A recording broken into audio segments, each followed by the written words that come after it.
Yeah, my name's Kurt Royce, and I am the founder of EB5 Marketplace.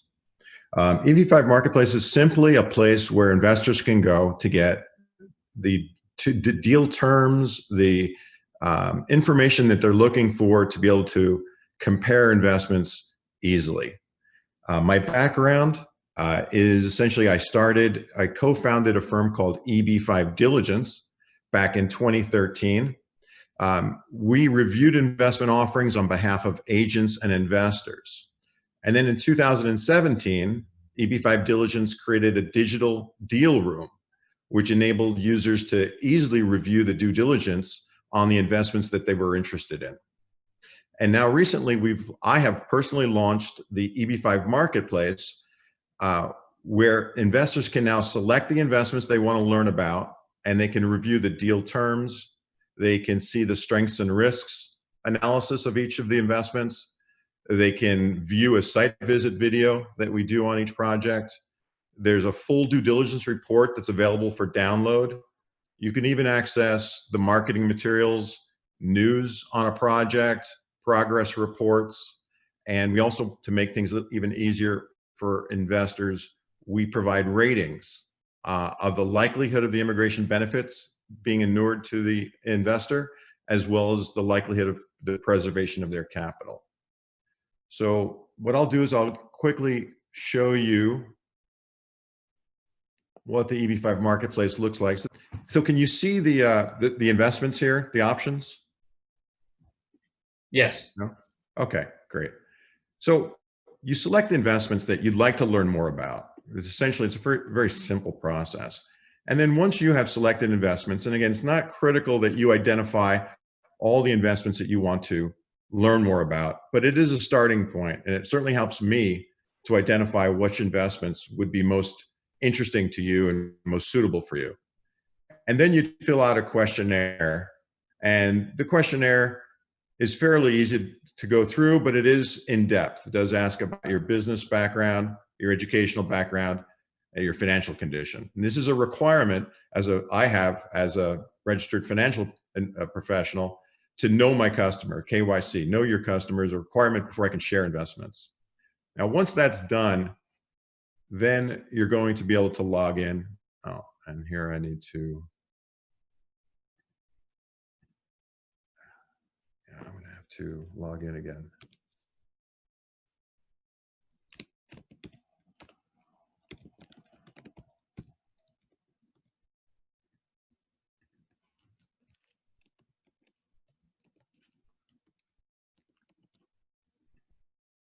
Okay, sorry for the delay. So what I've done is I've created an account with 3 sample projects.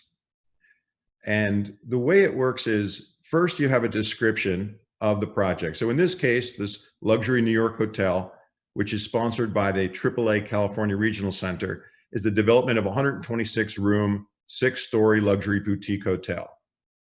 This project is looking for 20 investors, and they've currently got they're looking for 40 investors, and they've currently have 20 investors that have wired their money into this project. Again, this is a sample project. It doesn't exist, but it's an indication of what other projects look like. Now, with all EB5 investments, you must, by statute, make an equity investment. But in this case, you're making an equity investment into a fund, and that fund will then loan the money for a term of 5 years. And now by clicking here, you'll see that this 5-year term also includes 2 12-month extensions.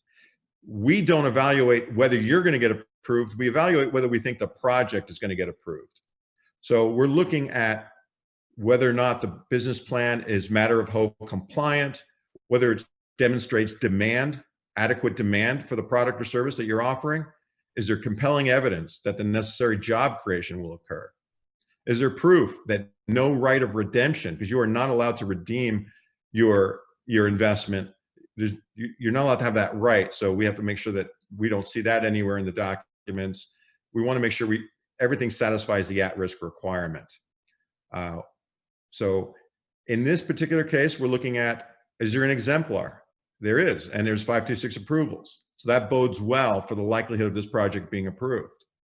Is it in a target employment area? Well, we look at what makes up the TEA. Some projects are in a rural market. Rural markets will not change as far as their TEA designation. So they're very safe as far as determining whether they're a TEA or not. But if they're in a high unemployment area with unemployment rates changing significantly through the recent pandemic, we want to look carefully at the TEA status prior to you investing. We're also looking at the indirect and induced job creation associated to a regional center. So we want to make sure that the regional center is in good standing. When we look at the 829 approval, now we're looking out into the future a bit.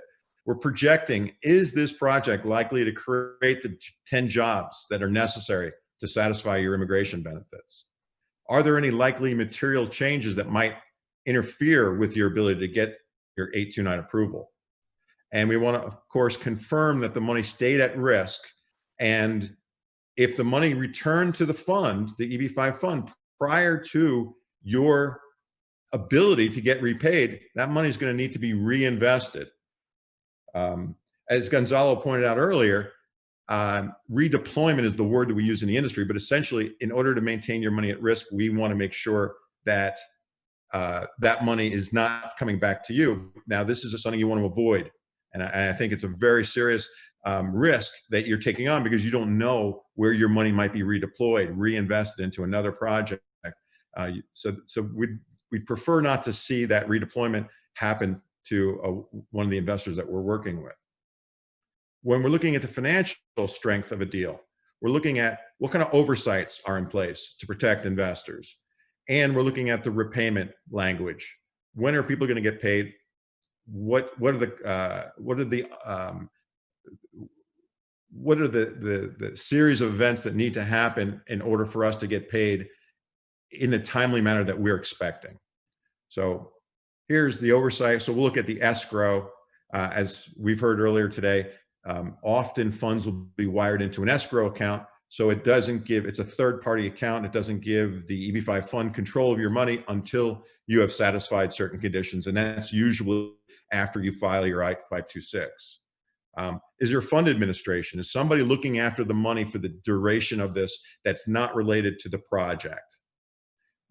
So what kind of oversight are we seeing from the manager? Is there a bank involved? Of course, if a bank's involved, they're going to be looking at construction development and progress reports, but they're only looking for their own purposes. They're not looking for EB5's funds benefits. And so that is a limited value.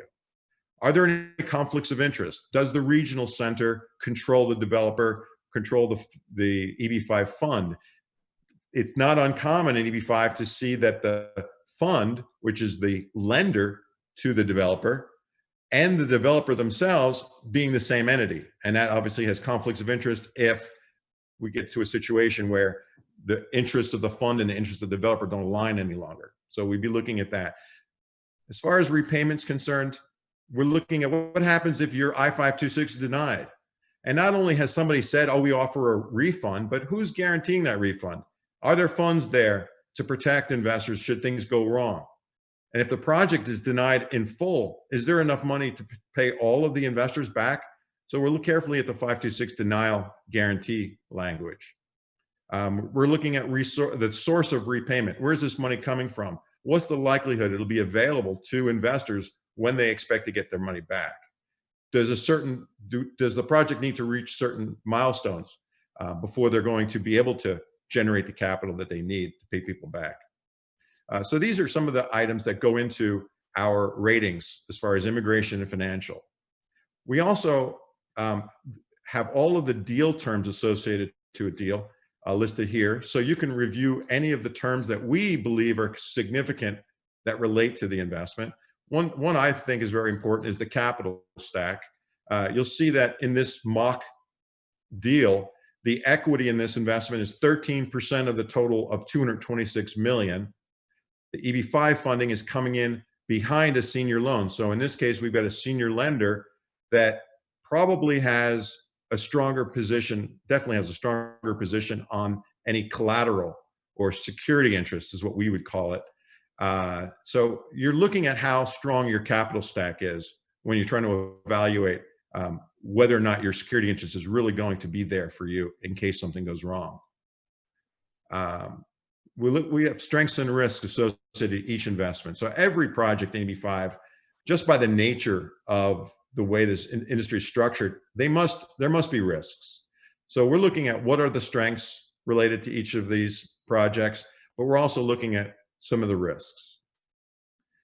There's a site visit video. We haven't been able to do a site visit video for a few months now, but for every project, there will eventually be a site visit video where you can see what we saw when we visited, and then we'll meet with management. And this is always a very helpful part of our due diligence process.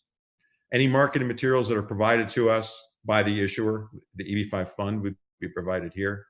Any progress reports, we usually require a quarterly report to come from the EB5 fund, and so we'll provide it to investors, not only before they invest, but they'll have access to it, logging in here and seeing what's going on after they invest. That's true with any news. We come across any news, it'll be listed here. You can get an access to the sample due diligence, well, this is a sample. You can get access to the full due diligence report. And this is in my way.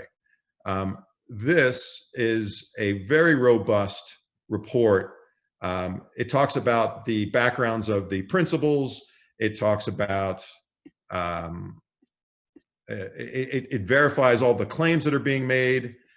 So it's a very comprehensive report. We don't get into all of these details in the platform, but once you find a project that you think is something that you'd like to learn more about, this is a very good place to take a look.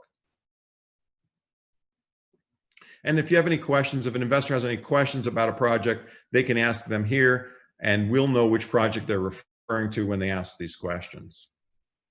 So this is essentially the EB5 Marketplace platform. And the other thing I wanted to talk to the group about today is the opportunity to participate with us as a foreign finder. Now, everything we do on the EB5 Marketplace is overseen by a broker-dealer. So you've got all the protections for the investor that the financial industry offers, right? So broker-dealers are overseen by the SEC and FINRA and states regulators, and so they must comply with all those rules and disclosures. So what we offer people around the world is the opportunity to introduce people to the EB5 Marketplace. I'm actually going to switch screens because I think this will be an easier way to see it. Okay, so what we ask is that, and it's required commitment that you don't advise people. I'm going to move this over again. Maybe I can just shrink it. Okay, you don't advise people. What you're looking for is an introduction. If you introduce someone to the EB5 Marketplace, commissions start at $25,000 for an introduction that leads to someone making an investment in an EB5 project. Because you're listed as you'd be registered as a foreign finder with a broker-dealer, you are not allowed to advise, you're not allowed to sell. All you're doing is introducing people. Why would you want to do that? Well, obviously, we have a wide variety of investment options. Currently, the market is thin. We currently have 8 investments on our platform. These are all due diligenced and approved by the broker-dealer. We've got 4 more that we're in the works to put on the platform. And I would think that by the end of this year, we'll probably have somewhere around 25 to 30 investments potentially on the platform, which we believe will represent potentially 80% of what's in the market. So you've got the ability to present people with almost any project that's in the market. You get full due diligence on each investment. They're easy to compare investments using the marketplace, and you've got the registered broker-dealer oversight. So what are some of the challenges of choosing the right investment? Well, as we discussed, being able to do having the financial expertise, being able to do the in-depth research to select the right investment. It's very complicated. We as professionals spend 4 weeks on each project. because you don't want to just read the highlights. You want to verify that all the claims that are being made are accurate. So we're talking about $1 million investment. It certainly deserves the right for somebody to go through and properly vet these investments. How the marketplace helps investors. You've got the experience of, by far, the most experienced due diligence firm in the industry, an EB5 Diligence. You've got the marketplace, which makes comparing investments easy, and you've got the broker-dealer oversight. So this is something we already mentioned. When it comes to the platform, we already talked about what are some of the key features.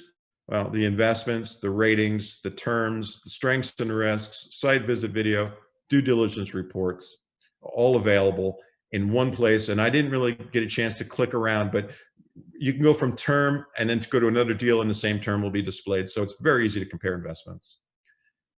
This is some of the reasons why immigration attorneys like working with us. One of the top 100 securities firms in the US immigration firms in the US had this to say. They said it would be malpractice to handle an EB5 regional center case and not include an expert like the group that we are. Robert Gaffney is a prominent EB5 attorney. So is Joey Barnett with Woolstorff. They see the value in referring their clients to the marketplace. It certainly removes any possible liability that they have, that they might be steering their clients to a particular investment. So, you know, it's really about serving the investor, giving them the transparency, but transparency is only useful if it's easy to use, and then remove all the liability. When it comes to working with us as a foreign finder, you schedule a call with us and let's see if we're a good fit. If we are, we'll agree to terms and sign a contract that clearly lays out the expectations that we both have for each other. And then you introduce potential EB5 investors to us. We're not asking you to sell. We're not asking you to even act as if you know which is the best investment. We'll help them based on their particular needs, based on what's most suitable for their family. Sometimes people want the safest investment with the lowest rate of return. Does not matter. Sometimes industry matters. Sometimes a rate of return does matter. So all of these is a balancing act. And sometimes immigration has to be a slam dunk. And there are cases where the immigration is a slam dunk. And then we're all really looking at is, when are we likely to get our money back? And are we likely to get our money back? Common questions. What does it cost to use the marketplace? There's no cost to investors, and there's no obligation that they select any of the investments that we present. The broker-dealer will earn a fee from the issuer if an investment is made. The broker-dealer is paid to promote and sell EB5 investment offerings. And I just want to be clear on this. I am not an investment advisor. I am a broker-dealer, which means I sell investments. Now, my strategy is to sell investments, is present all the information I can come up with, do my homework properly, present it as in an easy to understand format, and then help the investor understand what the implications of each of those elements are. So the best investments will always do well on EB5 Marketplace. As far as my background, I was a co-founder of EB5 Diligence back in 2013. The vision behind the marketplace was always to make due diligence available to immigrant investors. I am a member of the IIUSA Regional Center Association. I was asked to chair their compliance committee. So I was the founding chairman of the compliance committee back in 2015. I've hosted webinar series for 2.5 years on EB5 issues. I currently moderate both the EB5 Securities Roundtable and the EB5 Immigration Roundtable. So, and we also, I'm involved in the publication of a weekly newsletter through Green Card by Investment. So we have our finger on the pulse of the industry. We know what investments are out there. We know which investments are stand up to scrutiny, and we invite you to join us.